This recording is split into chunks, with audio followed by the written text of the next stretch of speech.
In this video, isasalang natin ang Tecno Pova Neo 3 sa isang gaming test kung saan lalaruin natin ang ML, COD Mobile at PUBG Mobile para malaman natin kung pwede ba itong gawing gaming phone. Para sa specs, ito ay may Helio G85 processor na na-release noong April 2020, so halos 3 taon na din. 6.82-inch HD Plus display na may 90Hz refresh rate, 128GB internal storage at 8GB RAM kasama ang 7000 mAh battery na may 18 watts charger.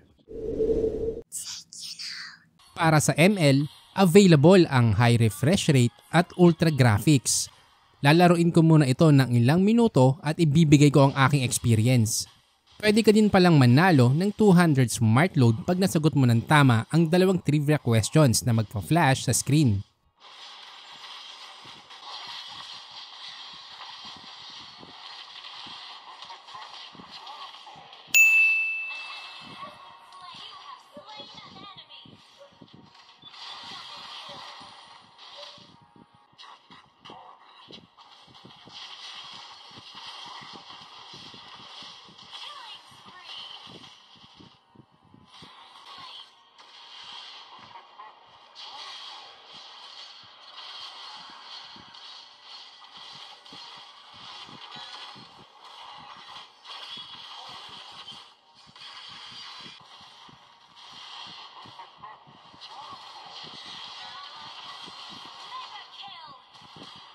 Pagkalipas ng 15 minutes kong paglalaro, masasabi kong kayang-kaya nitong i-handle ang ML sa ultra setting na may average na FPS na 46. Ibig sabihin, may enjoy mo ang smooth na gameplay na may mataas na kalidad ng graphics.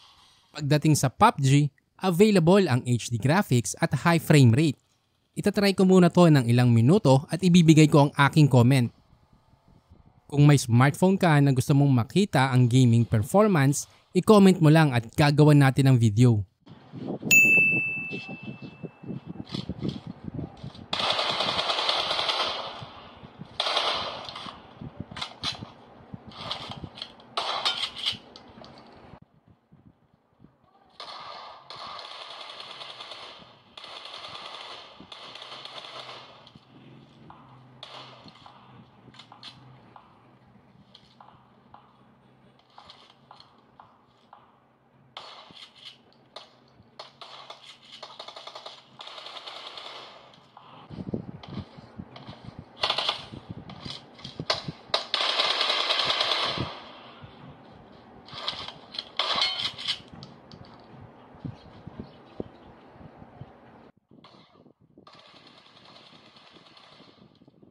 Pagkatapos ng 25 minutes kong paglalaro, wala naman akong napansin na lag o biglang pag-drop ng FPS.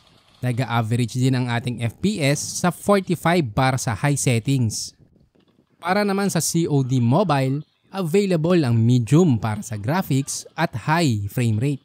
Pagdating dito, nararamdaman ko na medyo naglalag na at umiinit na rin ang device at masasabi kong medyo nahihirapan to. Pero ang naging solusyon ko para makapaglaro ng smooth ay binawasan ko ang graphics at frame rate settings at nilagay ko sa low at medium at naging mas maganda ang performance ng Neo 3 kumpara kanina. Sa presyong 6,289, kaya ng device na to i-handle ang karamihan na popular na games hanggang sa medium to high settings at lower settings naman sa mga demanding na games gaya ng COD. Ilagay ko na din ang link sa description kung saan to mabibili at ano nga ba ang performance ng Poco F5 pagdating sa Genshin Impact.